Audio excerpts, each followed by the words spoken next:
మంచిది. దావీదు తన జీవిత దినాలను కొనసాగిస్తూ వృద్ధాప్య దశ అంటే తను వెళ్ళిపోతున్నటువంటి సందర్భాల దగ్గరికి వచ్చేసాడు.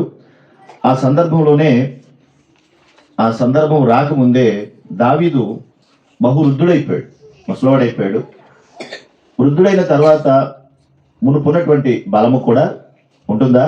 ఉండదు. మునుపున్నటువంటి బలం ఉండదు, శక్తి కూడా ఉండదు. ప్రతి మనిషి జీవితంలో వృద్ధాప్యం అనేది, ముసలి వయసు అనేది తప్పనిసరిగా వస్తుంది. ఎందుకు అంటే దేవుడే కాలానుకూలంగా తన సంకల్పానుసారముగా ఒక చక్రాన్ని, ఒక వయసు చక్రాన్ని కూడా, ఈ ప్రకృతి చక్రములో మన వయసు చక్రాన్ని కూడా ఏర్పాటు చేశాడు. తల్లి గర్భంలో పిండముగా ఉన్నప్పుడు ప్రారంభమైనటువంటి మన జీవితం వృద్ధాప్య దశ వచ్చే వరకు కూడా కొనసాగుతూనే ఉంటుంది. అందులోనే దావీదు కూడా వృద్ధాప్యలోకి వచ్చేసాడు. ముసలి వయసు వచ్చిన తర్వాత సాధారణంగా ఏం ఆలోచనలు ఉంటాయి? ఏ విధంగా ఆలోచిస్తాం?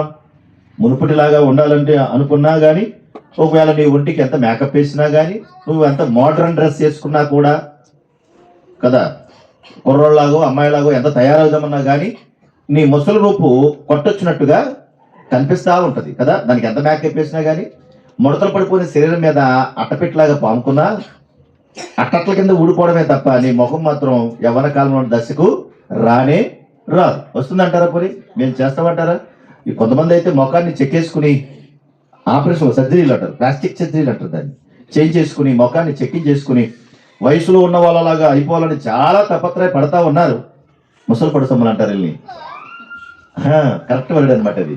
కానీ చాలా ప్రయత్నం చేస్తా ఉన్నారు. ఎన్ని ప్రయత్నాలు చేసినా ఆ ముఖ కవలికలు కానీ ఆ వయసు ప్రభావం కానీ పోనే పోదు. కారణం ఏంటి అనంటే దేవుడే ఆ వయసును నిర్ణయించాడు. దేవుడే నిర్ణయించాడు. ఇప్పుడు మనం అనుకున్నదైతే, మనం నిర్ణయించిందైతే మార్చుకునే అవకాశం ఉంటుందేమో, కానీ దేవుడు నిర్ణయించిన దాన్ని మనిషి అన్నవాడు ఎవరు కూడా మార్చలేరు. కనుక అందులో భాగంగానే దావీదు ఏమైపోయాడంటే ముసలి వయసులోకి వచ్చేసాడు.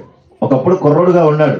దావీదు నిలబడితే 1000 మందితో సమానంగా ఉన్నాడు. అనేక యుద్ధాలు చేశాడు, అనేక మందిని గెలిచాడు. అలాంటి రాజు అయినటువంటి దావీదు ముసలి వయసులోకి వచ్చి కూర్చున్నాడు. ఇప్పుడు మనం కూడా ముసలి వయసులోకి వెళ్ళవా? అంటే ముసలి వయసు వచ్చిన తర్వాత ఏదో ఒక రోజు వెళ్ళిపోతాం అనేటువంటిది తపన ఖచ్చితంగా ప్రతి మనిషి జీవితంలో ఉంటుంది. చిన్న వయసులో ఉన్నప్పుడు మంచి ఆ చక్కటి యవన దశ ఉన్నప్పుడు అబ్బో వారి నడవడికలు, వారి యొక్క పలకరింపులు, వారి మాటలు, వారి ముఖ ఉచ్చారణ, వారి యొక్క ముఖ వర్చస్సు, ఇవన్నిటిని చూసి మురిసిపోతా ఉంటాం. పేడతట్లకు పానుకుంటా ఉంటారు చాలా మంది, మేకప్ వేసుకుని. మేకప్ మహారాణీలు, మహారాజులు.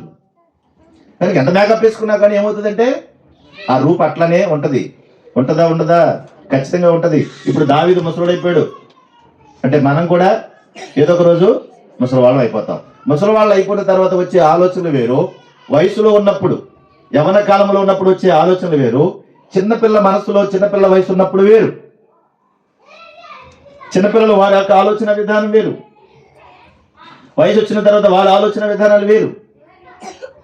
అది నడి వయసు వస్తుంది చూడు, అటు ఇటు కాని వయసు, అప్పుడు వేరు. ముసలి వయసు వచ్చిన తర్వాత వచ్చే ఆలోచనలు వేరు. ఇవన్నీ ఎవరు నిర్ణయించారు అని అంటే ఈ చక్రాన్ని, ఈ వయసు చక్రాన్ని దేవుడే నిర్ణయించాడు. అందులో భాగంగానే దావీదు ఏమయ్యాడు? మీరు ఎన్నిసార్లు రిపీట్ చేసి మీరు చెప్పండి. దావీదు ఏమయ్యాడు? ఇప్పుడు వృద్ధాప్య దశకు వచ్చాడు. వృద్ధాప్య దశలో వచ్చే ఆలోచనలు ఎట్లా ఉంటాయి? ఏం ఆలోచిస్తాం? ఎలాగ ఆలోచిస్తాం కదా? ఇంకా నేను వయసు అయిపోయింది, రేపో మాపో వెళ్ళిపోతాను కాబట్టి నేను చేయాల్సిన పనులన్నీ చేసేయాలి, పిల్లలకు కావాల్సినవన్నీ కూడా సంపాదించేయాలి, వాళ్ళకి కావాల్సిన ఆస్తిపాస్తులన్నీ సంపాదించేయాలి, అంతే కదా? ముసలి వయసు వచ్చి చచ్చిపోయే వయసులో కూడా బొడ్లోంచి ఇలాగ పరసలు తీసి ముసలమ్మలో మనవాళ్ళకి డబ్బులు ఇస్తామంటారు. తింటానికి ఉండదు, ఉండడానికి ఉండదు, కష్టంగా ఉంటుంది. అయినా కానీ వీళ్ళు డబ్బులు తీసి వాళ్ళకి ఇస్తా ఉంటే వాళ్ళు పుచ్చుకుంటా ఉంటారు. లేవలేని పరిస్థితి, వయసు అయిపోయిన పరిస్థితి, అయినా కానీ ఈ ముసలమ్మలు ఈ ముసలి వాళ్ళకి డబ్బులు ఇవ్వడానికి సిద్ధపడతారంటే ఏంటి? వాళ్ళకి ఏదో చేయాలి, వాళ్ళకి ఏదో పెట్టాలన్నటువంటి ఆశతోనే వాళ్ళ జీవితాలు కొనసాగుతూ ఉంటాయి. కానీ భూమి మీదకి వచ్చిన తర్వాత, ఒక వృద్ధాప్య దశకు వచ్చిన తర్వాత ఇక్కడ సాధించేదంటూ ఏమీ ఉండదు. ఏదో ఒక రోజు ఏమవుతుందంటే ఈ భూమిని విడిచిపెట్టి వెళ్లాల్సిన సంగతులే వస్తాయి. దావీదు కూడా అదే వచ్చింది. ఎప్పుడు అంటే తన వయసు అయిపోయిన తర్వాత తన యొక్క స్థితిగతుల మధ్య రాజ్య పరిపాలన చేసేటువంటి పరిస్థితులు లేనప్పుడు రాజరికాన్ని నడిపించాలి గనక తన కుమారుడైనటువంటి సొలొమోనును పిలిచాడు. కొడుకు ఎవరు? చాలా మంది పిల్లలు ఉన్నారు, కానీ దేవుని ప్రణాళిక, దేవుని సంకల్పానుసారముగా బత్షెబా కొడుకైనటువంటి సొలొమోనును తిరిగి పిలిచాడు దేవుడు. అలా పిలిచినందుకు దావీదు కూడా అతన్ని పిలిచి అతనికి కొన్ని అప్పగింతలు అప్పగిస్తా ఉన్నాడు. నాయన, నా బతుకు విధానం, నా జీవిత విధానం అయిపోయింది. అందరూ కూడా ఎలాగైతే వెళ్ళిపోతున్నారో, ఈ భూమి మీద పుట్టి ఎలాగైతే వెళ్ళిపోతున్నారో నేను కూడా వెళ్ళిపోతున్నాను, నేను కూడా వెళ్ళిపోయేటువంటి సమయం వచ్చింది, అయిపోయింది కనుక నాయన, నా కుమారుడా, నా కుమారుడైన సొలొమోనా, నీకు కొన్ని విషయాలు చెప్పాలి. రేపో మాపో నేను వెళ్ళిపోతాను, ఇక నేను ఏ యుద్ధాలు కూడా చేసే పరిస్థితి లేదు, కానీ నేను చేయాల్సిన పనులు ఉన్నాయి, అవన్నీ నేను ఇప్పుడు చేయలేను, కనుక ఇవన్నీ నువ్వు ఎవరు చేయాలంటే నువ్వు చేయాలి. అంటే ఏమొచ్చింది ఇప్పుడు? నాకు నా మరణ దినం నాకు దగ్గరగా వచ్చింది, ఇక నేను వెళ్ళిపోతాను. ప్రతి మనిషి జీవితంలో వచ్చేది ఏంటి అని అంటే ఖచ్చితంగా మరణం. మరణం వస్తుందా రాదు? మనం పుట్టినప్పుడు ఎంత ఆనందపడతామో ఎవరైనా మరణిస్తే అంత దుఃఖపడతా ఉంటాం కదా.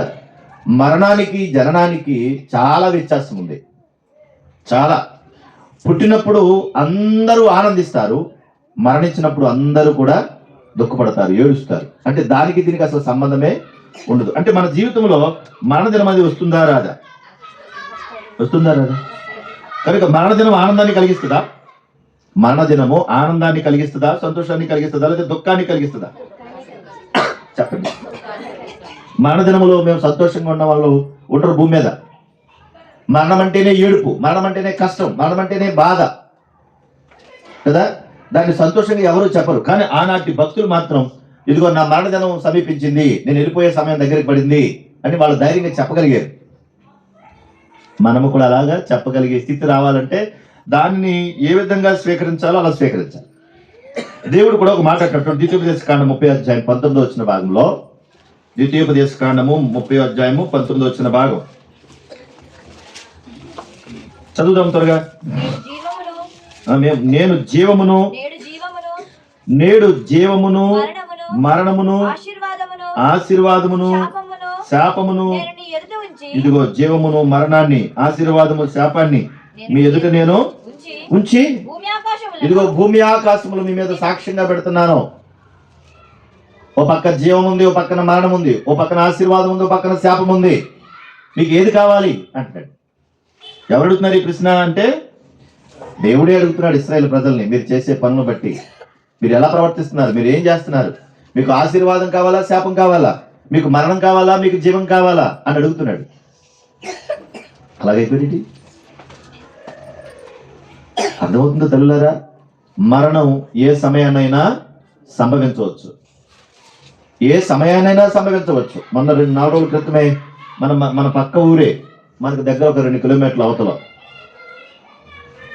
ఒక 3 కుర్రోళ్ళు అందరూ కలిశారు, బాగా తాగారు, అర్ధరాత్రి బండి తీసుకుని వెళ్ళారు, మంచి స్పీడ్కి వెళ్ళి గోన గుద్దారు, స్పాట్లో చచ్చిపోయారు. 4 రోజుల క్రితమే. ఒకడికి 19, ఒకడికి 20, ఒకడికి 24. అందులో ఒకడికి పెళ్ళయింది, గర్భిణీ స్త్రీ. ఇప్పుడు మీరు ఆలోచించండి, ఎవరు తీసుకొచ్చారా మరణాన్ని? వాళ్ళంతటా వాళ్ళే చేతులారా భయంకరంగా చనిపోయారు. ఎంత భయంకరమైన స్థితి చూడండి. ఇప్పుడు ఏమైనా ముసలివాళ్ళ అంటే కాదు, యవనస్తులే. కనుక బాగా తాగారు, గుద్దేశారు, చనిపోయారు. ఇప్పుడు ఈ పండగ కాలాలలో చేసేది ఏంటి అంటే బాగా తాగాలి, బాగా తినాలి, బాగా తిరగాలి, అంతే కదా. ఇంటి దగ్గర తల్లిదండ్రులు బోరుమని ఏడుస్తూ ఉంటారు కదా పిల్లలను చూసి. ఒరే ఎక్కడికి వెళ్ళకరా, నాకు చెప్పకుండా ఎక్కడికి వెళ్ళకరా అంటూ ఉంటారు. వాళ్ళు ఎంత వేదన, వారి యొక్క మనోవేదన ఎంత భయంకరంగా ఉంటుందో, వారి యొక్క రోదన. అందుకే దేవుడు అంటున్నాడు, మరణాన్ని, జీవాన్ని ఇదిగో మీ ఎదుట పెడుతున్నాను. ఇటు పక్క సంతోషాన్ని, ఇటు పక్క శాపాన్ని మీ ఎదుట పెడుతున్నాను. మీకు ఏది కావాలి అంటున్నాడు. దావీదును ప్రేమించిన దేవుడే నిన్ను నన్ను ప్రేమిస్తా ఉన్నాడు. ఒక ఉన్నతమైనటువంటి స్థాయిలో కూడా దేవుడు చూడాలనుకుంటున్నాడు. మరణకాలం రాగానే నాయన, కుమారుడా, సొలొమోనా, నువ్వు నా దగ్గరికి రావాలని చెప్పి కుమారుడికి కొన్ని అప్పగింతలు అప్పగిస్తున్నాడు. కనుక మరణం ఏ సమయానైనా వస్తుందన్న సంగతి గ్రహింపులోకి వస్తే మనము కూడా ఎలా బతకాలో ఎలా ఉండాలో నేర్చుకుంటాం, తెలుసుకుంటాం, జాగ్రత్త పడతాం. ఎలా ఉండాలో మనకు అర్థమైతే ఆ బ్రతుకును ఎలా నడుచుకోవాలో మనకు తెలిస్తే అలా నడుచుకోవడానికి ప్రయత్నాలు చేస్తాం, పరుగులు ఎడతాం. తెలియకపోతే మూర్ఖంగా ప్రవర్తిస్తాం. కనుక దావీదుకి అర్థమైంది, సొలొమోను పిలిచాడు, మాట్లాడుతున్నాడు. ఇప్పుడు చూడండి, రాజుల మొదటి గ్రంథం 2వ అధ్యాయం మొదటి వచ్చిన భాగాన్ని చూడండి. ఇప్పుడు రాజులు మొదటి గ్రంథం 2వ అధ్యాయం మొదటి వచనం. దావీదునకు మరణకాలము సమీపింపగా ఏ కాలం వచ్చింది అంటే ఏ కాలం అనాలి దాన్ని? వెళ్ళిపోయే కాలమే కదా కదా. మరణకాలము సమీపింపగా అతడు తన కుమారుడైన సొలొమోనుకు ఎలాగూ ఆజ్ఞాపించాను, నాయన కుమారా, లోకులందరూ పోవు మార్గమున నేను పోవచ్చున్నాను కాబట్టి నీవు ధైర్యము తెచ్చుకుని నిబ్బరము కలిగి నీ దేవుడైన యెహోవా అప్పగించిన దాన్ని కాపాడి ఆయన మార్గమును అనుసరించిన ఎడల నీవు ఏ పని పూనికున్నా ఎక్కడ తిరిగిన అన్నింటిలో నీవు వివేకముగా నడుచుకుంటావు. అప్పగింతలు అప్పగిస్తున్నాడు. నాయన కుమారుడా, సొలొమోనా, నువ్వేం చేయాలో తెలుసా? నేను వెళ్ళిపోయే సమయం అయింది, నేను వెళ్ళిపోతున్నాను కాబట్టి నీకు చెప్పాల్సిన విషయాలు చెప్తున్నాను. నువ్వు చేయాల్సిన పని ఏంటంటే నీ జీవితంలో నువ్వు ధైర్యము తెచ్చుకుని నీ దేవుడైన యెహోవా అప్పగించిన దాన్ని నువ్వేం చేయాలి? కాపాడాలి. ఏం చేయాలంటే కాపాడాలి. ఏదైతే అప్పగించాడో దాన్ని నువ్వు కాపాడాలి. ఎలాగైతే బ్రతకమని అన్నాడో నువ్వు అలా బ్రతకాలి. అంతేకాదు, వాగ్దానం చేసినటువంటి దేవుడు నమ్మదగిన వాడు గనక నాకు వాగ్దానం చేశాడు అని ఆ 4వ వచనంలో చెప్తున్నప్పుడు నీ పిల్లలు తమ ప్రవర్తన విషయంలో జాగ్రత్తగా నుండి నా ఎదుట తమ పూర్ణ హృదయముతో పూర్ణ మనసుతో సత్యమును అనుసరించి నడుచుకుని నా ఎడల ఇశ్రాయేలుల రాజ్య సింహాసనం మీద ఆసుడకు ఒకడు నీకు ఉండక మానడని యెహోవా నన్ను గూర్చి ప్రమాణము చేసిన మాటను స్థిరపరచు. నాయన, నాకు మాట ఇచ్చాడు దేవుడు, నీ గర్భాన పుట్టినటువంటి నీ కుమారుని ద్వారా నేను అద్భుత కార్యాలు చేస్తాను, నిన్ను విస్తరింప చేస్తాను, నీకు ఒక మంచి జనాంగాన్ని ఇస్తాను, ఆ కుమారుని ద్వారా నేను చేయాల్సిన పనులన్నీ చేస్తాను అని వాగ్దానం చేశాడు. ఆ వాగ్దానం చేసిన దేవుడు నమ్మదగిన వాడు గనక ఆ దేవుడు అప్పగించిన దాన్ని నువ్వు కాపాడాలి కదా. అప్పగింతలు ఎలా ఉన్నాయి చూడండి. ఆ దేవుని యందు నువ్వు భయభక్తులు కలిగి నడుచుకోవాలి. ఆ దేవునికి విరోధమైనటువంటి పనులు నువ్వు చేయకూడదు. ఎలాగైతే బ్రతకమని దేవుడు చెప్పాడో అలా నువ్వు బ్రతకాలి. చూసినంత బాగా చెప్పాడు. ఎవరైనా చచ్చిపోయే ముందు అప్పగింత ఎలాగ అప్పగిస్తారు? ఏమని అప్పగిస్తారు? ఎవరైనా ఒకవేళ అప్పగించాలంటే ఎలా అప్పగిస్తారు? ఒరే బాబా, మన ఊళ్ళో సగం అప్పులు చేసేసారా, అప్పులన్నీ అక్కడ ఎలా ఉండిపోయిరా అని ఆ నోట్లన్నీ పట్టుకొచ్చి ఎదురుగుండా పెట్టి, ఇదిగో ఈయనకి ఎంత ఇవ్వాలి, ఈయనకి ఎంత ఇవ్వాలి, ఈయనకి ఎంత ఇవ్వాలి, ఈయనకి ఇవ్వాలా, ఇదిగో అలా ఆయనకి తెలియకుండా పట్టుకొచ్చి ఇచ్చిందిరా బాబా, ఎక్కడెక్కడో దాచి పట్టుకొచ్చి ఇచ్చిందిరా బాబా అప్పచెప్తారా? అప్పచెప్పరా? కొంతమంది ముసలమ్మలు ఉంటారు. ఏ ముసలమ్మలో మరి మాకు తెలియదు, ముసలమ్మని వచ్చింది మరి నాకు తెలియదు అది. కానీ వాళ్ళు తెలివిగా చేస్తారు. ఏంటంటే మనకి ఇస్తే తిప్పేస్తాడేమో, తినేస్తాడేమో, ఇటు కూతురికి ఇస్తే తినేస్తాడేమో కదా, ఎవరికైనా ఇస్తే తినేస్తారని ఎవరికి తెలియకుండా మూట కట్టి ఎవరొకరి చేతిలో పెడతారు. వాళ్ళ వడ్డీల మీద వడ్డీలు పట్టుకొస్తా ఉంటే కూర్చుని మా పాప అనుకుంటే తినేద్దామని ఆఖరికి వాళ్ళు ఏం చేస్తారు? జెండా ఎత్తేస్తారు. ఇప్పుడు ఎవరు చెప్పుకుంటారు? కూతురు చెప్పినా తంటే, కొడుకు చెప్పినా తంటే, కోడలు చెప్పినా తంటే. ఎందుకంటే ఎవరికి చెప్పుకునే అవకాశము లేదు. అప్పగింతలు అప్పగించేటప్పుడు ఎవరికి అప్పులు ఉన్నాయో చెప్తారు, ఎవరెవరు మనకెంత వాళ్ళో చెప్తారు, మనం ఎవరికి ఎంత వాళ్ళో చెప్తారు, ఎన్ని పొలాలు ఉన్నాయో చెప్తారు, ఎన్ని ఇల్లు ఉన్నాయో చెప్తారు, ఎన్ని స్థలాలు ఉన్నాయో చెప్తారు. నాయన నీ బ్రతుకు ముగిసిపోయే లోపల జాగ్రత్త నీ బ్రతుకు అని చెప్పేవాళ్ళు ఉంటారా?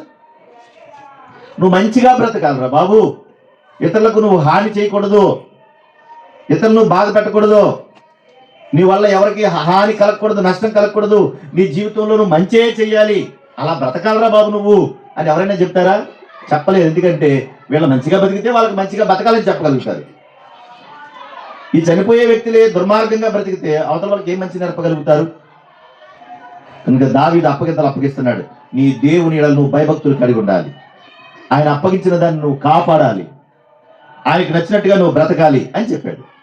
ఎటనారా దాన్ని తీసుకెళ్ళి ఎటనారా ఇక్కడే ఉన్నారు కదా అందరూ. ఆ తర్వాత ఇంకా ఏం చెప్పాడో తెలుసా? ఒరే బాబు, నేను కష్టకాలంలో ఉన్నప్పుడు యోబు అనే సైన్యాధ్యక్షుడు ఉన్నాడు రా, వాడు కష్టకాలంలో ఉన్నప్పుడు చేయకుండా పని చేశాడు రా, వాడు నువ్వు కంట కనిపెట్టు. షిమి అనేవాడు ఉన్నాడు రా, వాడు నేను కష్టకాలంలో అడవులంటా పారిపోతుంటే నువ్వు నన్ను దూషించాడు రా, నన్ను నేను కత్తి చేత నేను చంపని హామీ ఇచ్చాను, వాగ్దానం చేశాను, కాబట్టి నన్ను చంపలేను, అందుకే నేను చంపకుండా వదిలేశాను, కాబట్టి వాడిని కూడా కనిపెట్టు. తన శత్రువులు ఎవరో చెప్తున్నాడు, తన మిత్రులు ఎవరో చెప్తున్నాడు. అంటే నేను వెళ్ళిపోతున్నాను కానీ నువ్వు వేసేయనట్టు ఉంది ఇది. అలా లేదు మరి. కొంతమంది ఇలా కూడా చెప్తారు, రే మన ఇంటి పక్కడు చాలా ఇబ్బంది పెడుతున్నాడు, అస్తమానం గడిబిడి చేస్తున్నాడు, అది గడిబిడి చేస్తున్నాడు అని. నేను వెళ్ళిపోతున్నాను, ఏమీ చేయలేను కానీ నేను, నువ్వు వెళ్ళిపోయి నువ్వు చూసుకో అన్నట్టు ఉంది అది. చూసారా మరి? కానీ నువ్వు చూసుకో అన్నట్టు ఉంది అది. కనుక ఆ సమయంలో దావీదు ఎవరు ఇబ్బంది పెట్టారో, ఎవరు బాధ పెట్టారో, ఎవరు కష్టపెట్టారో, ఎవరు మేలు చేశారో, ఈ విషయాలన్నీ కూడా అప్పగింతల ద్వారా అప్పగిస్తా ఉన్నాడు. తర్వాత సొలొమోను తీసుకొచ్చి ఆయన సింహాసనం మీద కూర్చోబెట్టారు. కూర్చోబెట్టిన తర్వాత అతను రాజు అయ్యాడు, అతన్ని రాజుగా చేశారు. రాజు అయిన తర్వాత ఒక్కొక్కరిని అందరిని ఆయన చెప్పినట్టుగా అందరినీ చూశాడు. అయితే దావీదు అక్కడ చూడండి, రాజుల మొదటి గ్రంథం 2వ అధ్యాయం 11వ వచ్చిన భాగం. దావీదు ఇశ్రాయేలును ఏలిన కాలం 40 సంవత్సరాలు. ఎన్ని సంవత్సరాలు పరిపాలన చేశాడంట? 40 సంవత్సరాలు. హెబ్రోనులో అతడు 7 సంవత్సరములను, యెరూషలేములో 33 సంవత్సరములను ఏలెను అని. ఎన్ని సంవత్సరాలు ఏలాడంట? హెబ్రోనులో 7 సంవత్సరాలు, యెరూషలేములో 33 సంవత్సరాలు, కలిపి 40 సంవత్సరాలు పరిపాలన చేశాడట. ఎన్ని సంవత్సరాలు? 40 సంవత్సరాలు చేశాడు పరిపాలన. ఈ 40 సంవత్సరాల కాలంలో అన్ని కష్టాలు పడ్డాడు. ఎంత సంతోషం రావాలో అంత సంతోషం వచ్చింది, కనుక అంత బాధ కూడా పొందుకున్నాడు. కనుక జీవితంలో సుఖము దుఃఖము దేవుడు ఏం చేశాడు? జతపరిచాడు. అలాగే ఎప్పుడు కష్టమే ఉండదు, ఎప్పుడు బాధ కూడా ఉండదు. కష్టం వస్తుంది, వెనకాల బాధ కూడా వస్తుంది, వెనకాల సంతోషం కూడా వస్తుందా రాదా? వస్తుంది. కనుక దావీదు సొలొమోనుకి అన్నీ చెప్పేశాడు. ఎవరి గురించి అయితే చెప్పాడో వాళ్ళందరి గురించి నెమ్మదిగానే చెప్పుకుంటూ వచ్చాడు. అందులో ఒకడున్నాడు షిమియోను వాడు కదా, వాడి గురించి కూడా చెప్పాడు కదా. ఇది కూడా మనం వినాలండి, బాగుంటుంది. అప్పుడు షిమిని పిలిచాడు, ఒరే బాబు జరిగింది ఏదో జరిగిపోయింది, జరగబోయేది చెప్తాను నేను అంటున్నాడు. బాబాయ్ గారు చెప్పండి బాబాయ్ అన్నాడు.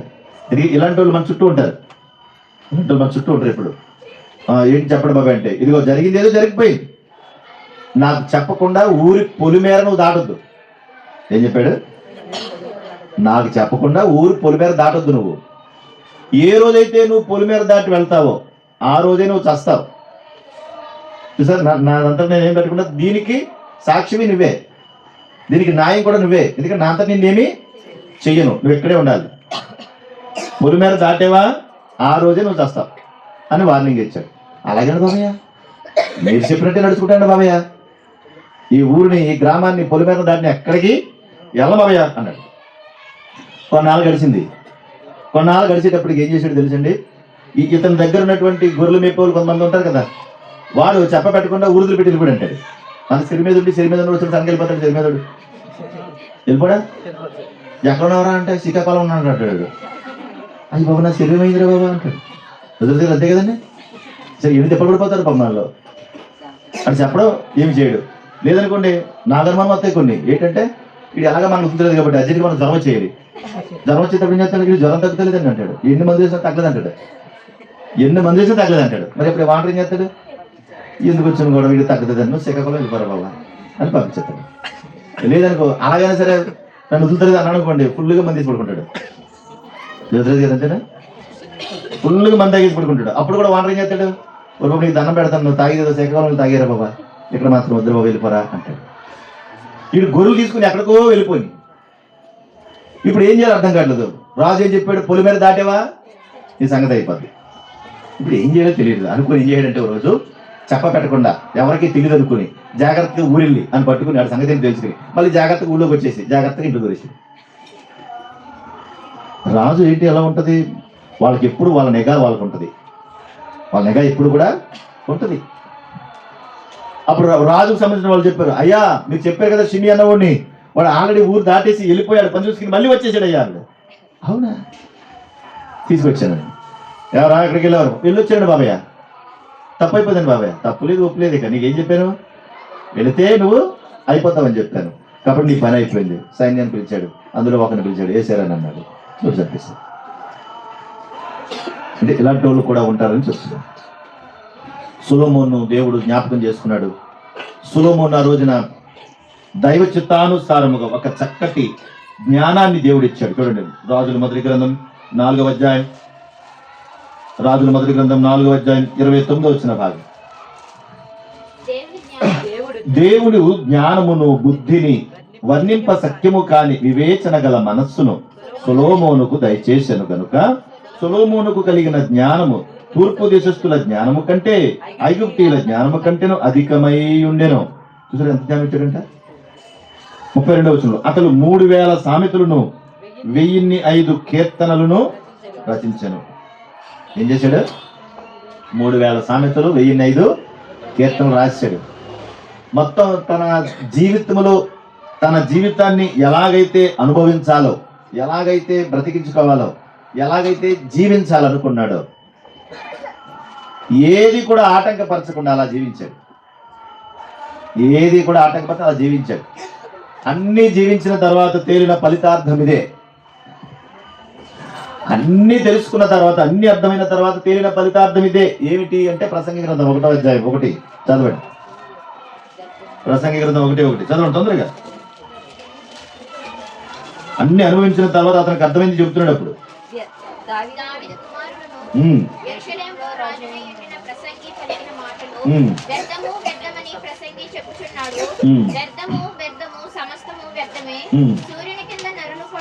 చాలు. అప్పుడు ఏమర్థమైంది అంటున్నాడు? అన్ని అనుభవించిన తర్వాత ఏం చెప్తున్నాడు?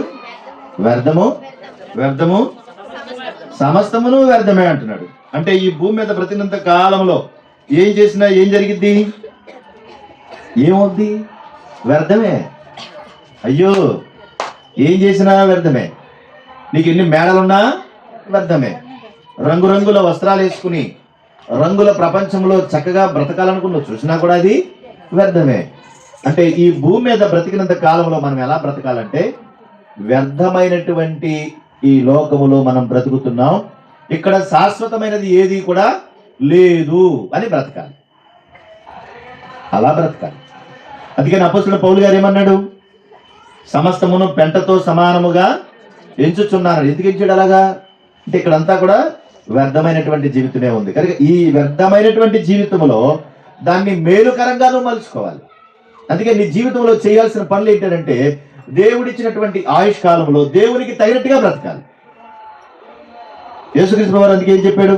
నిన్ను వల్లే నీ పొరుగు వారిని ప్రేమించు, నీ శత్రువుని సహితం నువ్వు ప్రేమించు.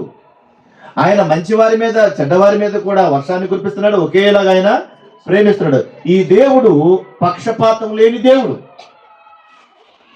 పక్షపాతము లేనటువంటి దేవుడు అందరినీ సమానంగా చూస్తున్నాడు గనక ఈ వ్యర్థమైనటువంటి ఈ జీవితాన్ని ఉపయోగకరంగా మలుచుకుని దేవుని చిత్తానుసారముగా పక్షపాతం లేకుండా బ్రతకాలి. అది దేవుడు కోరుకునేది. కానీ మనం ఏం చేస్తాం? నీ కులం ఏంటి, నా కులం ఏంటి, నీ మతం ఏంటి, నా మతం ఏంటి, నీ జీవితం ఏంటి, నా జీవితం ఏంటి, మీరు ఏ ఇట్లు, మీరు పై ఇట్లు, మేము ఈ ఇట్లు. ఇవన్నీ కూడా ఎక్కడ మాట్లాడుకుంటాం మనం అంటే భూమి మీద బ్రతుకులు ఆడుతున్నటువంటి బ్రతుకులోనే మాట్లాడుకుంటాం. కానీ నువ్వు పోయేవనుకో నిన్ను ఎక్కడ కప్పెడతారు? నిన్ను ఆ మట్లో, నిన్ను అమెరికాలో కప్పెట్టినా ఆ మెట్లోనే ఆ భూమి మీదే, ఇంగ్లాండ్లో కప్పెట్టినా ఆ భూమి మీదే, ఈ మంటలో కప్పెట్టినా కూడా ఆ భూమి మీదే, నిన్ను గంధపు చెక్కలతో తగలబెట్టినా ఆ భూమి మీదే, అంతే కదా, గొయ్యి తీసి కప్పెట్టినా ఆ భూమి మీదే. నువ్వు ఏ మతమైనా, ఏ కులమైనా, ఏ ప్రాంతమైనా దేవుడు అంటున్నాడు ఇది వ్యర్థమైనటువంటి జీవితమే. ప్రసంగి అన్ని అనుభవించి చెబుతున్నాడు ఇది వ్యర్థం వ్యర్థం వ్యర్థం అని. కనుక వ్యర్థమైన దాన్ని మేలుకరంగా నువ్వు మలుచుకోవాలంటే దేవుడు చెప్పిన, దేవుడు అప్పగించినటువంటి జీవితాన్ని చక్కగా నువ్వు బ్రతకడం అలవాటు చేసుకోవాలి. దావీదు అది చేసుకుని నేర్పించాడు. సొలొమోను కూడా ఇవన్నీ చూసి చెప్తున్నాడు. ఆఖరికి సొలొమోను ఉన్నాడంటే ఆయన కూడా చనిపోయాడు. ఆయన ఉన్నాడు అనుకుంటారా? ఆయన కూడా చనిపోయాడు. అంటే ఏదో ఒక రోజున అందరం ఏమైపోతామంటే వెళ్ళిపోతాం. మరి వెళ్ళిపోతున్న వారిని చూసి దేవుడు మీరు అందరూ ఇలాగే చనిపోవాలని కోరుకుంటున్నాడా? అది ఆయన సంకల్పమా? అదా ఆయన ప్రణాళిక? కాదు కదా. అయ్యో వింటున్నారా? అలాగే వచ్చారు కాబట్టి మీరు అందరూ అలాగే చచ్చిపోయి అగ్నిగుండానికి పోవాలి. మిమ్మల్ని తగలబెట్టేస్తాను, మిమ్మల్ని అలా చేస్తాను, మిమ్మల్ని అలా చేస్తాను అంటున్నాడా? మిమ్మల్ని అందరినీ నరకానికి పంపించేస్తాను అంటే ఆయన సంకల్పం, ఆయన ప్రణాళిక నరకంలో తగలెట్టేయడానిక? అదేం దేవుడు? నరకంలో పంపించేసే దేవుడు అయితే ఆ దేవుడు ఎందుకండి? నరకానికి పంపించే దేవుడికి దేవుడు ఎలాగవుతాడండి? అంతే కదండి. మరి ఎవరైనా ఏ పిల్లలైనా నరకంలో పంపేస్తారా? కొట్టేస్తారా? చంపేస్తారా? ఏ తండ్రి అయినా సరే నువ్వు నాశనం అయిపోవాలరా అంటాడు ఎవడైనా? ఏ తండ్రి అయినా అంటాడా? ఏ తల్లైనా అంటదా? ఏ తల్లైనా ఏ తండ్రి అయినా నా బిడ్డలు ఉన్నతంగా ఎదగాలి, నా బిడ్డలు బాగుండాలి, నా బిడ్డలు ఎదగాలి, నా బిడ్డలు ఫలించాలి, ఈ ఊర్లో ఉన్న వాళ్ళకన్నా గొప్పగా బతకాలి నా బిడ్డలు అనుకుంటారా? ఎలాంటి వాళ్ళైనా అలాగే అనుకుంటారు. మనుషులుగా మనమే అలా అనుకుంటే మరి దేవుడు ఏమనుకోవాలా? అలా అనుకుంటాడా దేవుడు? అందరు నాశనం అయిపోవాలనుకుంటాడా దేవుడు? కాదు కాదు కాదు కాదు. ఈ దేవుడు అందరి క్షేమాన్ని కోరే దేవుడు, అందరి మేలు కోరే దేవుడు. అందుకనే ఆయన చంపేయాలనుకుంటే ఒకవేళ ఎంత టైం పడదు దేవునికి? క్షణకాలం. ఇప్పుడు ముగ్గురు ఎవరస్తులు చచ్చిపోయారు, దేవుడు చంపేశాడా వాళ్ళు చచ్చిపోయారా? కలికాలం అండి. వాళ్ళకి అలా కలిసి వచ్చిందండి. కలిసి రాలేదు, నువ్వు అలా బలవంతంగా ఏమైపోయావు? చనిపోయావు. నువ్వు బలవంతంగా నీ జీవితాన్ని నువ్వే పోగొట్టుకున్నావు. చూడండి ఒకసారి సామెతల గ్రంథంలో ఒక మంచి మాట అక్కడ రాయబడి ఉంటుంది. చూడండి ఒకసారి ప్రసంగి గ్రంథము, క్షమించండి, ప్రసంగి గ్రంథము 7వ అధ్యాయం 17వ వచన భాగం చూడండి. అక్కడ ఏముందో దేవుడు ఏం చెప్పాడు? అధికముగా దుర్మార్గపు పనులు చేయకము, బుద్ధిహీనముగా తిరగవద్దు, నీ కాలమునకు ముందుగా నీ వేళ చనిపోదువు అంటాడు. ఎవరు చెప్తున్నారు ఈ మాట? అధికముగా దుర్మార్గపు పనులు చేసి నీకు ఇచ్చిన ఆయుష్కాలను తొందరగా ముగించుకొని చచ్చిపోయేది నువ్వు. దేవుడైతే నిన్ను చంపట్లేదు, ఉండాలనే కోరుకుంటున్నాడు. ఆయన నువ్వు బాగుండాలనే కోరుకుంటున్నాడు. నువ్వు చేసే దుర్మార్గ పనుల వల్ల నువ్వేమైపోతున్నాడు? తొందరగా వెళ్ళిపోతున్నావు. అందుకే వ్యర్థము వ్యర్థము వ్యర్థమని చెప్తున్నాడంటే ప్రతి వారిని ప్రేమించే దేవుడు వ్యర్థముగా కాదు, నువ్వు గొప్పగా బతకాలని కోరిక, నువ్వు గొప్పగా బతకాలని కోసం అని కోరుకుతున్నాడు ఆయన.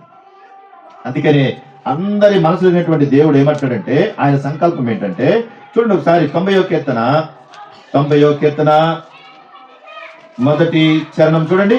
దేవుడు ఏం చెప్తున్నాడు? ఆయన కోరిక ఏంటో చూద్దాం. ప్రభువా తరతరముల నుండి మాకు నివాస స్థలము నీవే, పర్వతములు పుట్టక మునుపు, భూమిని లోకమును పుట్టింపక మునుపు యుగములు నీవే దేవుడవు, నీవు మనుషులను మంటికి మార్చుచున్నావు అంటాడు. అంటే ఏంటి ఆయన ఏం కోరుకుంటున్నాడు అంటే, మనుషులందరికీ కూడా నివాస స్థలము ఆయనే. కనుక మరణం అందరికీ వస్తుంది. దావీదు వెళ్ళిపోతాడు, అందులో ఆదాము వెళ్ళిపోయాడు, అందులో అబ్రహాం వెళ్ళిపోయాడు, ఇస్సాకు వెళ్ళిపోయాడు, యాకోబు వెళ్ళిపోయాడు, ఇశ్రాయేలు ప్రజల జాతిలో చాలా మంది రాజులు వెళ్ళిపోయారు, సొలొమోను కూడా వెళ్ళిపోయాడు. ఆ తర్వాత రెహబాం వచ్చాడు, ఆ రెహబాం కూడా తర్వాత వెళ్ళిపోయాడు. అంటే ఏమైపోయారు అందరూ? మరణము అందరికి వచ్చింది, వెళ్ళిపోయారు. మరి మరణించేవారు ఉంటారా? భూమి మీద ఉండరా? ఏంటి అసలు ఎవ్వరు మరణించకుండా పుట్టినోళ్ళు పుట్టినట్టు అలాగ ఉన్నారనుకోండి. ఒకసారి ఊహించండి ఎలా ఉంటారు. అమ్మలో వింటున్నారా? మన తాతల ఆదాం దగ్గర నుంచి ఇప్పటి వరకు కూడా ఎవ్వరు అసలు మరణించకుండా అలాగే ఉంటే గనక ఇలాంటి భూములు ఎన్ని భూములు కావాలి? మీ తాతలు చెప్పండి, మీ సంసారం చెప్పండి, అసలు మీరు ఎంతమంది చెప్పండి, మీ వంశం చెప్పండి, మీ గోత్రం చెప్పండి, ఎంతమంది వస్తారు? అలాగే పెరిగి అసలు ఎంతమంది వస్తారు?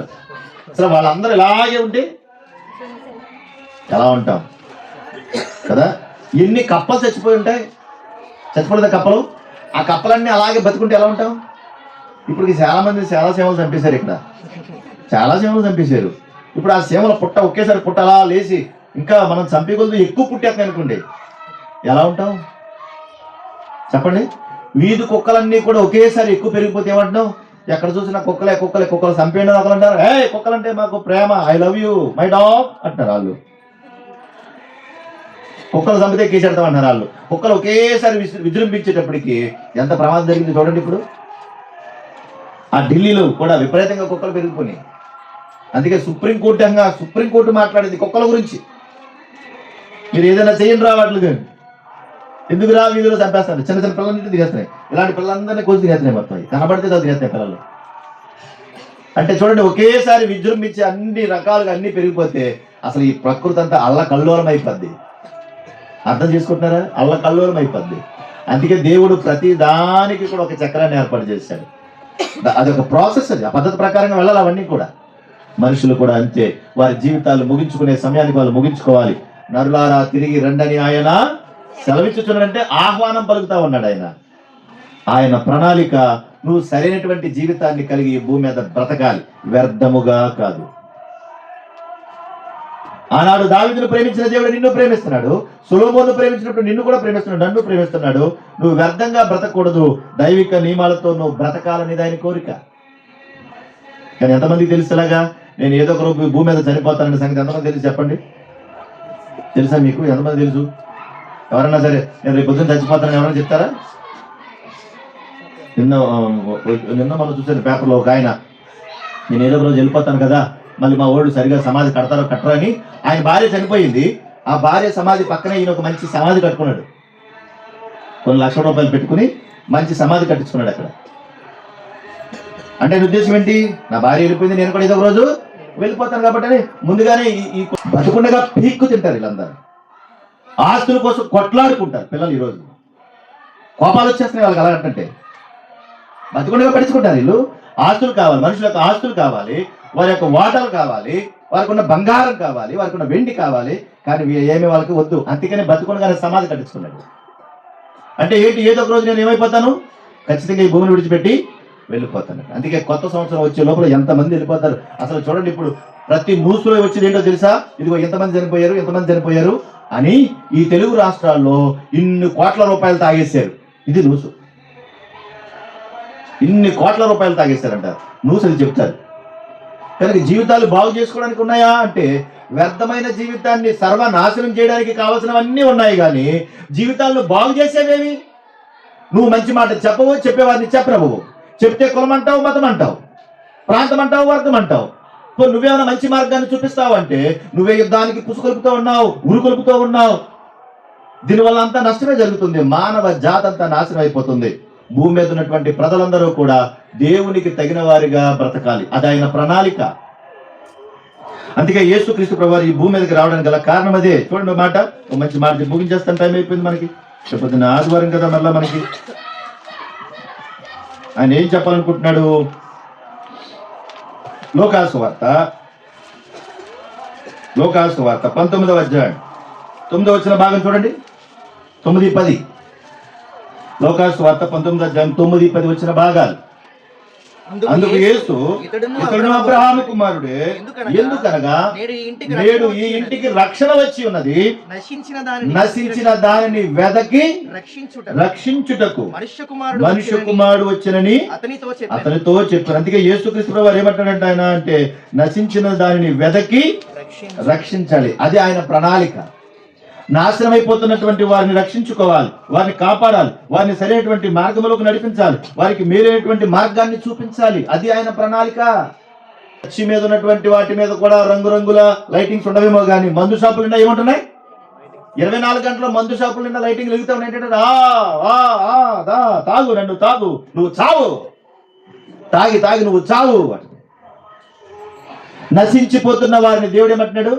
వెదకి రక్షించాలనేటువంటి తపన ఆయనకి. అది ఆయన ప్రణాళిక. అంటే అదే దేవుని రక్షణ ప్రణాళిక. అంటే ఏంటంటే నశించిపోతున్న వారిని కాపాడుకోవాలి, తప్పిపోతున్న వారిని కాపాడుకోవాలి, వారికి మంచి మార్గాన్ని చూపించాలి. దావీదును ఎన్నుకున్న దేవుడు మనల్ని కూడా ఎన్నుకున్నాడు. మరి రక్షించుకోవద్దా? కాపాడుకోవద్దా? ఎన్నాళ్ళు ఉంటాం అంటే తెలియదు. పొద్దుందాకా ఉంటామా? గ్యారంటీ ఉందా? గ్యారంటీ లేని జీవితం ఇది. కనుక ఎందుకు మనం ఇతరులను గొడవ పెట్టుకోవాలి? ఎందుకు ఇతరుల మీద కక్ష కట్టాలి? మనందరం ఒకే మానవ జాతి, మనందరికీ ఒకే దేవుడు మనల్ని ఈ భూమి మీద పుట్టించాడు. ఆయనే పరమందున్నటువంటి తండ్రి అంటున్నాడు.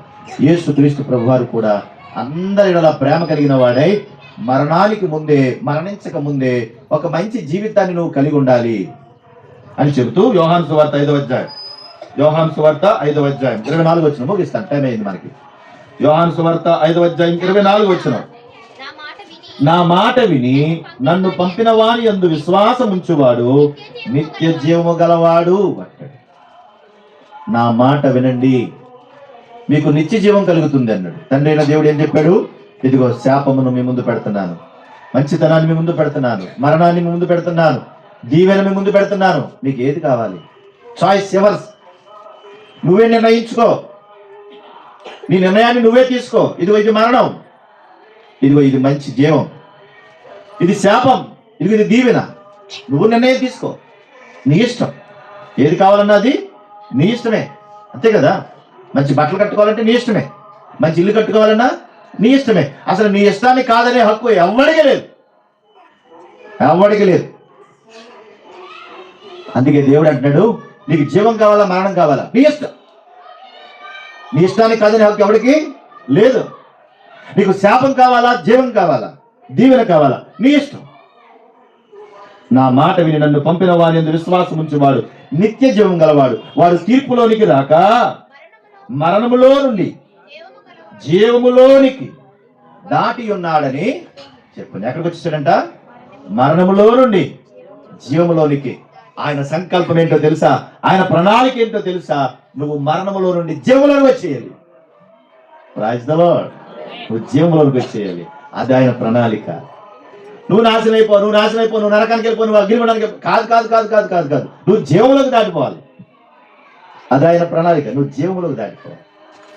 అందుకనే పరమందున్న దేవుడు మనల్ని ప్రేమించి మనము జీవంలో బ్రతకాలని కోరుకుంటున్నాడు.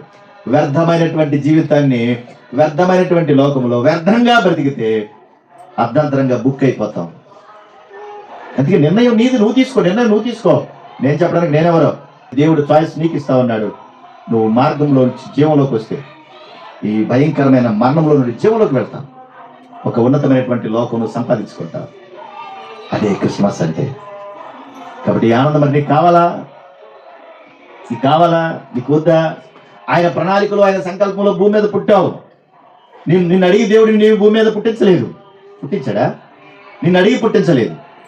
కానీ బతికొచ్చిన తర్వాత, భూమి మీదకి వచ్చిన తర్వాత మాత్రం నిన్ను అడుగుతున్నాడు, నాయన ఎంతకాలం ఈ భూమి మీద ఉంటావు? నీ జీవిత పరమార్థాన్ని తెలుసుకోవా? ఎంత ఆశ్చర్యం. మనం అంటాం, మన డైలాగ్, బిడ్డల్ని కంటాం కానీ వాళ్ళక తలరాతను కంటామా అంటున్నాం. నిజమే, మనం కనలేము. దేవుడు కూడా అంటున్నాడు, నేను పుట్టించాను కానీ నిర్ణయాన్ని మాత్రం నీకే వదిలేస్తాను. నీ జీవితం నీ చేతుల్లో ఉంది. అది నాకు ఇస్తే బాగుంటుంది, అది నాకు ఇస్తే జీవం కలిగి ఉంటుంది, అది నాకు ఇస్తే నిత్య జీవంలోకి వెళ్తావు. అది నీ చేతుల్లో పెట్టుకుంటే భయంకరమైన స్థితిలో నువ్వు వెళ్ళిపోతావు. కనుక నా కుమారుడా, నా కుమార్తె, నా ప్రియమైన దేవుని బిడ్డలారా, మీరు ఆలోచించాలి. ఇదిగో నా యందు విశ్వాసం ఉంచితే నిత్య జీవం కలిగి మరణంలో జీవంలోనికి దాటిపోతావు. అదే ఆయన ప్రణాళిక.